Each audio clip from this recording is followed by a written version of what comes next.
Salut, c'est Evaline. Aujourd'hui, je partage un extrait d'un live que j'ai donné il y a quelques années. Écoute, je trouvais que le contenu était encore pertinent aujourd'hui, alors c'est pour ça que je te le dépose ici. Petit clin d'œil en passant, le son est pas parfait. C'était avant que je m'équipe comme il faut, comme aujourd'hui. Mais je pense que le contenu est encore pertinent à ce jour et vaut la peine d'être écouté. C'est un épisode bonus au podcast Revenir à soi avec Evaline. Donc, si t'entends des choses qui font référence à des anciens programmes, les choses ont évolué depuis ce temps-là. Si tu veux en savoir plus sur ce que j'offre aujourd'hui, tu te rends dans la description de l'épisode. Et si ça te parle, je t'invite à t'abonner et à partager le contenu. Bonne écoute. Je suis vraiment contente de vous avoir aujourd'hui dans cette vidéo, même si vous l'écoutez en direct ou en rediffusion, c'est pas grave. Et aussi bonjour aux You Lovers, ceux qui me regardent dans la plateforme You Love. Merci d'avoir choisi les entreprises You Love pour votre développement personnel et votre santé physique. Alors, amour de soi. Moi aujourd'hui, je vous parle d'amour de soi, d'amour vraiment pour nous-mêmes. Okay? Alors, je vais vous donner des astuces pour y arriver. On y va, c'est parti. Sortez papier, crayon, on prend des notes ce soir. Première astuce qui ne va pas faire plaisir à tout le monde. Alors, pour se donner plus d'amour, il faut se choisir, même si ça ne fait pas plaisir aux autres. Donc, malgré les frictions, on va se choisir soi-même. Okay? Alors, qu'est-ce que ça veut dire? Ça veut dire qu'on va devoir apprendre à dire non. Et oui, on va devoir apprendre à dire non, comme souvent on l'a déjà entendu. Et j'ai une astuce pour ça justement. J'ai coaché la semaine passée quelqu'un et on a discuté de ça et je vais vous faire part un peu de ce qu'on a eu comme idée pour pas nécessairement dire non à la personne, mais surtout se choisir. C'est ça la preuve d'amour envers soi qu'on peut se donner. Par exemple, si quelqu'un te demande quelque chose, que ce soit une sortie, un service, peu importe, l'idée, ça va être avant même de répondre oui, parce que souvent, nous, les personnes qui veulent, je dis nous, je nous inclus tout le monde, les humains, là, quand on veut, on appelle ça des people pleasers, là, on aime ça plaire aux gens, on veut pas déplaire en fait, c'est ce qui arrive, on veut pas déplaire. Mais qu'est-ce qui se produit, c'est que on a tendance à dire oui tout de suite, sans même réfléchir à ce qu'on veut vraiment au fond de nous. Alors, moi, ce que je te propose pour les prochaines fois, du moins, de pratiquer à faire ça, sans nécessairement dire non, c'est plutôt de dire à la personne, avant de dire oui, dis-lui simplement que tu aimerais prendre le temps d'y réfléchir et que tu vas lui revenir dans X temps. Que ça peut être comme je te reviens dans une heure, je te reviens demain, je te reviens à la fin de la semaine, ça dépend tellement de la situation.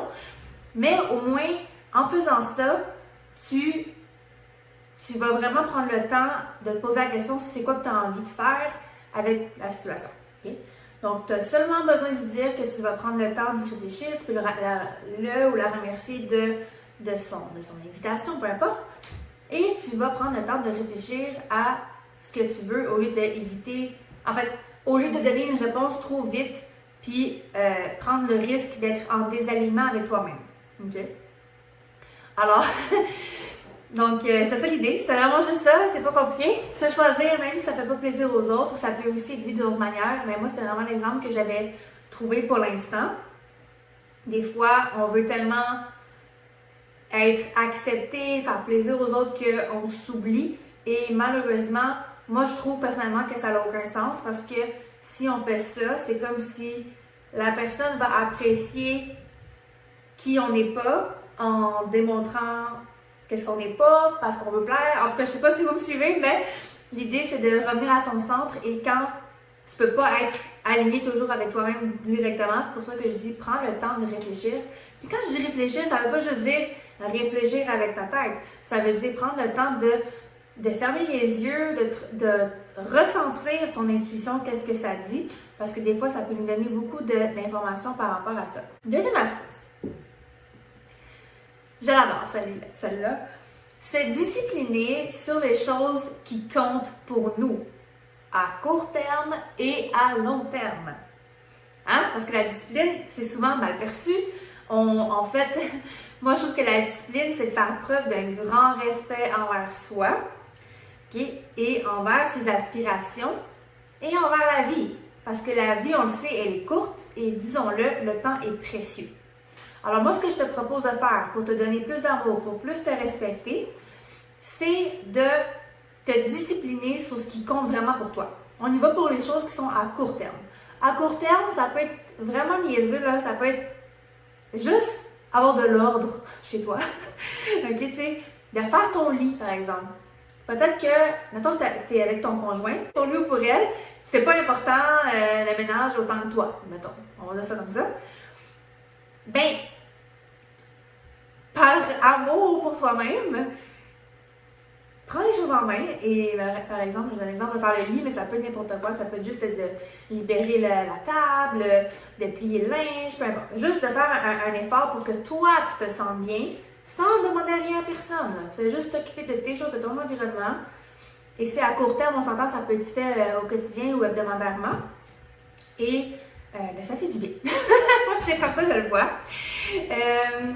Ensuite, à court terme, quelque chose qui peut t'aider à donner plus d'amour envers toi-même et qui a rapport avec la discipline à court terme, c'est vraiment, par exemple, tout ce qui est les repas.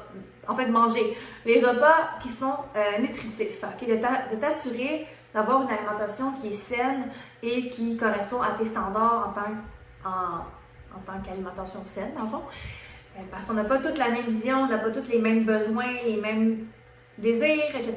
Et alors, c'est à toi de mettre ça en place et encore une fois, de ne pas attendre après les autres pour ça. Une autre affaire que tu peux faire pour te discipliner, pour prendre soin de toi, c'est d'aller prendre l'air, d'aller marcher dehors, de dire aux gens que tu les aimes. Donc, c'est pas quelque chose que tu dois attendre à chaque quand la personne va mourir, son lit de mort. Non, non. Tu peux lui dire à chaque semaine que tu sais, ou à chaque jour, dépendamment de la situation, mais dépendamment de la personne, de pas mon Dieu, je cherche les mots, de pas attendre, en fait, avant de dire aux gens qu'on les aime. OK, ouais, l'autre chose que j'avais mis, c'est le sommeil. Bien sûr, le sommeil, c'est très quotidien. Donc, de se discipliner par rapport à ça, c'est, personnellement, moi, c'est quelque chose que j'ai eu et que j'ai encore parfois beaucoup de la difficulté là-dessus parce que c'est sûr que dans la vie, il y a plein d'activités qu'on veut faire. On veut veiller tard, on veut s'amuser, mais aussi on veut dormir, se lever tôt. Donc, c'est pas toujours facile de choisir ou de faire les deux. Alors, c'est de voir avec toi qu'est-ce qui est le plus important et de te discipliner par rapport à ça parce que c'est facile de se laisser influencer puis c'est facile de tomber dans une mauvaise routine qui ne nous convient pas. Mais moi, ce que je te propose de faire, c'est de décider qu'est-ce qui est important pour toi par rapport, par exemple, au sommeil, par rapport à l'alimentation et de te créer une routine, un plan que tu vas t'y tenir. Et dis-toi que c'est pas pour te taper dessus que tu fais ça, mais c'est vraiment parce que c'est par amour de toi-même, c'est pour avoir une bonne vie, une belle vie à la hauteur de tes standards. On y va maintenant pour à long terme, donc la discipline à long terme. Alors moi, ce que j'ai écrit comme idée, c'était par exemple économiser. Donc économiser, oui, ça peut se faire au quotidien, mais je veux dire, c'est souvent pour un objectif plus à long terme. Donc ça, c'est vraiment une preuve d'amour envers toi aussi. Parlons d'argent, bien sûr, pourquoi pas. Dire non aux activités qui ne sont pas en alignement avec toi. Si vous saviez le nombre d'invitations que j'ai reçues, puis je ne dis pas ça pour me vanter, je dis ça pour être réaliste avec vous, et pour m'excuser auprès des gens auxquels j'ai dit souvent non. Parce que j'ai tellement de buts dans la vie et comme je vous disais, à un moment donné, la vie, elle est courte. On n'a pas 800 heures dans une journée. Alors, à un moment donné, il faut choisir. On ne peut pas se disperser trop dans mille et une choses. Alors, ben, de dire non aux activités qui n'ont aucun rapport avec tes aspirations, qui n'ont aucun rapport avec tes valeurs, qui n'ont aucun rapport avec toi, ben, c'est une preuve d'amour envers toi-même. Puis ça revient à ce qu'on disait au premier point. Laisser se choisir, même si ça ne fait pas plaisir aux autres, puis c'est correct. C'est pas méchant envers les autres, c'est vraiment juste parce qu'on doit se respecter à un moment donné. Ensuite, il y a aussi l'éducation des enfants, parce que, bon, j'ai pas d'enfants, mais je peux me douter qu'il y a sûrement des choses à court terme que tu dis, bon, c'est correct pour aujourd'hui, là, hein, on va laisser passer ça, c'est correct, tu sais. Oui, mais à un moment donné, aussi, selon tes valeurs, tu as sûrement certaines choses que tu veux impliquer à tes enfants, alors à un moment donné, il faut que ça soit mis de l'avant et il faut une certaine discipline pour que les enfants soient bien éduqués. Tout ce qui a rapport avec la création d'entreprise aussi, c'est vraiment important. Si tu es aux études aussi, même chose, il faut que tu te disciplines pour étudier, en fait, pour faire tes travaux, faire tes devoirs, aller au cours. Et je prends mon exemple personnel parce que vous savez, je suis en affaires. Mon Dieu, souvent, quand je disais que je disais non aux activités qui n'étaient pas en lien avec ce que je voulais, c'était souvent par rapport à ça, justement.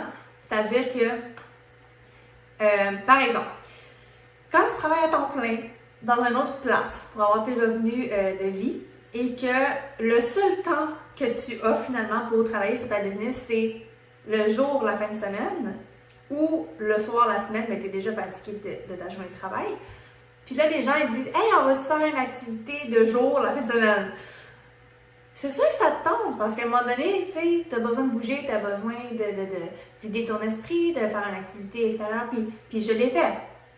Mais, mon Dieu, 19 fois sur 20, c'était non la réponse, parce que mes aspirations étaient beaucoup plus grandes que la satisfaction immédiate. C'est ça? Tu sais, quand tu as une satisfaction immédiate d'une activité, de whatever it is, j'ai pas d'exemple, mais c'est sûr que c'est le fun, mais à un moment donné, moi, je trouve que c'est pas faire preuve d'amour envers soi que de toujours choisir la satisfaction immédiate. J'ai beaucoup de respect pour les gens qui, au contraire, vont dire non, puis ils vont dire non. Oui, peut-être dans X temps, puis pas souvent, parce que j'ai d'autres aspirations, j'ai des gens à servir, j'ai ma vie à bâtir. À un moment donné, tu peux pas... Ça revient à... Tout est relié, vous allez voir, là, mais ça revient à dire non aux activités qui sont pas en alignement avec soi. Une autre chose qu'on peut regarder pour la discipline à long terme, l'intégrité au travail. Encore une fois, on peut tellement choisir la facilité ou choisir de couper les coins ronds, comme on dit, mais l'intégrité au travail ou les principes, si tu veux, ou les valeurs que tu peux avoir, ben c'est important aussi à garder en tête, à se discipliner par rapport à ça. Discipline égale souvent entraînement. Yay! Fitness!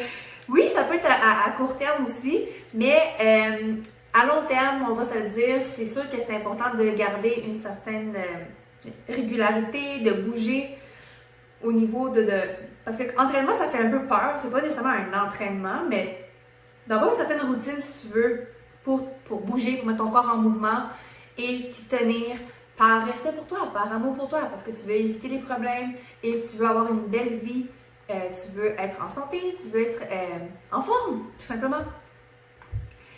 Autre chose, dernier point pour à long terme, j'avais écrit aussi développement personnel, donc se créer une routine, d'écouter des vidéos de journaling, gratitude, se former, donc aller à des formations, être coaché, faire des lectures, ces choses-là, mais avoir vraiment une discipline par rapport à ça. Donc, pas juste dire « Ah oui, j'aime le développement personnel », mais une fois par 4 mois et demi, je lis une phrase inspirante sur Instagram. Là, t'es pas discipliné. Okay? À un moment donné, il faut un peu plus que ça, il faut un plan. Okay? D'ailleurs, pour les gens qui sont abonnés à la plateforme Youla, vous allez avoir un document par rapport à cette vidéo-là, de plein de trucs et d'astuces pour y arriver avec des questions de coaching, bien sûr, pour vous aider. Sinon, on y va pour le troisième point, pour l'amour de soi. Donc, l'amour de soi commence par la bienveillance envers soi. Souvent, je dis à mes clientes, même en nutrition, que amour de soi, ça fait un peu peur, mais si on dit bienveillance, c'est déjà plus facile à intégrer. Bienveillance, c'est quoi en général? Bon, je pourrais faire 2 heures là-dessus, mais en gros, c'est un peu comme la non-violence envers soi et de ne pas se faire de mal puis de juste s'accepter. Et j'avais 2 points pour celui-là. Le premier, c'est cesser de se taper sur la tête, OK? Parce que plus tu vas être bienveillant, donc non-violent, plus tu vas te témoigner de l'amour et il faut que tu saches que tout le monde fait des erreurs, puis plusieurs personnes vont aussi répéter les mêmes erreurs, puis j'en fais partie, je suis la première à lever ma main, à dire coupable. Mais je dis coupable, mais je me tape pas sur la tête puis je m'en veux pas. Donc, faut pas s'en vouloir. On laisse aller la culpabilité, c'est pas une émotion qui est bien fun à entretenir. Et moi, je te propose plutôt de te pardonner et d'aller de l'avant. Okay? Je sais, ça a l'air super simple quand je le dis comme ça, comme « Oh, t'as juste à faire ci puis ça puis c'est réglé. » Non, non.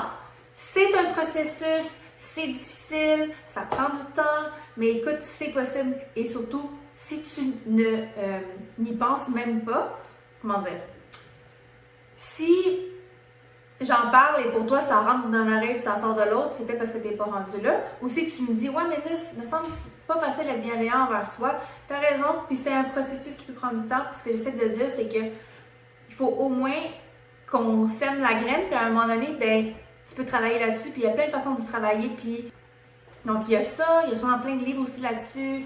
Tu peux te faire coacher, tu peux voir un thérapeute, etc.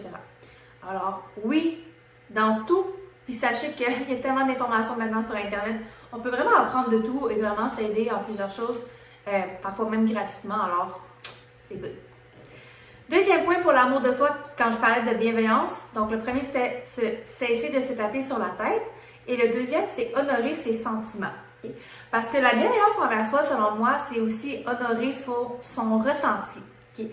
Donc, de ne pas ignorer, en fait, on veut éviter de nier ou de repousser nos émotions. On veut les laisser vivre. On veut vivre nos émotions. On veut aussi se laisser vivre. Okay? Et souvent, ce que je remarque, c'est que quand on n'honore pas nos sentiments, c'est comme si on se rabaissait, parce que c'est comme si on disait, ah ben, c'est pas valide qu'est-ce que je vis. Mais ça, c'est pas vrai. C'est pas vrai. Donc, laisse aller cette attitude-là. Je te propose ça. Sinon, il y a aussi l'exemple, en ce moment, je suis en train de lire un livre sur manger ses émotions, quelque chose comme ça. Puis, j'ai vraiment hâte de vous en parler. J'ai le goût de faire un cours là-dessus. Dites-moi en commentaire si ça vous intéresserait que je fasse un cours de nutrition sur comment cesser de manger ses émotions. Ah! Moi, je lis chaque phrase, je suis comme, oh oui, c'est trop bon, c'est trop bon! Fait que, on verra à suivre si je suis vraiment motivée. Et aussi s'il y a une demande. Mais bon, l'exemple de manger ses émotions, c'est un exemple typique de, ben c'est ça. Tu as une émotion et au lieu de la vivre, tu décides de l'étouffer avec la nourriture. Et malheureusement, c'est pas faire preuve de bienveillance envers soi. Parce que, bon, oui, il y a une forme de protection qui se crée. Tu te protèges. Donc, c'est bienveillant, mais ta technique pour te protéger n'est pas bienveillante parce que ça peut souvent porter préjudice à ton corps, envers toi-même, créer de mauvais patterns, tout ça. Donc, c'est pas bienveillant. Alors, l'idée, c'est de vivre ces émotions. Je sais, ça a l'air, encore une fois, très facile, très simple, dit comme ça, mais dis-toi que tout est possible, ça se fait, ça se règle. Il faut juste trouver les bonnes personnes, les bons outils qui fonctionnent avec toi au moment même, au moment présent. Et c'est possible, ne t'en fais pas. OK, dernier point. Déjà, my God, ça passe vite, hein? Alors, pour l'amour de ça, mon dernier point, c'était, j'en ai un peu parlé, s'accepter. En fait, accepter où on est, comme on est. Même si on a un désir de changement ou de s'améliorer. OK? Parce que c'est sûr que de dire, ouais, mais c'est pas ça que je veux. C'est pas ça que je veux, c'est pas comme ça que je veux être, c'est pas comme ça que je veux vivre, c'est pas tel revenu que je veux, c'est pas blablabla, ok? On pourrait le dire à l'infini. L'idée, c'est que tu as le droit de vouloir le changement. Tu as le droit de vouloir t'améliorer. Tu es libre de vouloir t'améliorer et de le faire. Mais je m'excuse, mais la première étape avant même de dire, ok, on s'en va next step, premier step, mon ami, c'est d'accepter où est-ce que tu es, de reconnaître où est-ce que tu es présentement. Comment tu es, où est-ce que tu es, comment, tout, combien, comment, quand. Juste observer et l'accepter. Puis je sais, ça encore, c'est pas facile C'est pas facile ça non plus. C'est un travail personnel qu'il faut que tu fasses. C'est important. Puis tu sais, juste parenthèse, j'en parle dans mon cours de nutrition, mais moi je sais faire une petite histoire rapide là, de 2-3 minutes, là, même pas. Dans le fond, bon, par où commencer sans faire un gros moment là-dessus. En gros, c'est que j'acceptais pas mon corps, j'étais pas satisfaite avec mon physique et j'étais dans le contrôle, j'étais dans l'extrémisme et donc j'étais pas heureuse et j'étais pas bienveillante envers moi. Et un jour, j'ai décidé que c'était assez parce que c'était pas vivable. Ça allait en savoir plus dans le cours, mais c'était pas vivable. Alors, à un moment donné, je me suis juste dit, OK, parfait. J'ai eu un flash. J'ai décidé que j'allais m'aimer maintenant, aujourd'hui, et que j'allais accepter comment j'étais maintenant parce que je voyais bien que d'aller dans la résistance puis d'aller dans le côté contrôle ne fonctionnait pas du tout. Alors, j'ai juste fait l'inverse parce que tout le monde en parlait comme si c'était la panacée puis j'y croyais pas. Mais à un moment donné, ça a fait genre, regarde, je vais l'essayer. Je suis rendue là. Fait que j'ai juste accepté où est-ce que j'étais, comment j'étais au moment présent. Et je me suis dit, je vais m'aimer aujourd'hui, même si j'ai un désir d'amélioration. On n'oublie pas, on a le droit d'avoir ce désir-là. C'est juste que la première étape, c'est d'accepter où est-ce qu'on est. Puis depuis que j'ai fait ça, tout s'est placé pour moi dans ma vie, puis pas tout s'est placé comme si j'étais perfect angel, non. Mais je veux dire, à partir de ce moment-là, ça a été beaucoup plus facile et j'ai compris que c'est pas en se détestant puis en allant dans la résistance qu'on va changer les choses. C'est vraiment en s'acceptant. Et de là, toutes les réponses arrivent pour nous et c'est plus facile d'avancer, c'est plus facile de faire des changements durables qui vont fonctionner et toujours dans la bienveillance pour l'amour de soi. Alors voilà, ça fait la fin de notre direct ensemble par rapport à l'amour de soi. Sinon, je vous laisse là-dessus. J'ai vraiment apprécié mon moment avec vous et j'ai vraiment hâte de vous reparler. Au revoir! Si tu as apprécié l'épisode, je t'invite à laisser un thumbs up. Si tu veux en savoir plus sur ce que j'offre, encore une fois, tous les détails sont dans la description de l'épisode. Et si le contenu t'a vraiment parlé, je t'invite à aller voir un de ces 2 vidéos ici qui parle d'un sujet similaire dans un autre angle. Et sinon, je te dis à très bientôt. Bisous, bisous!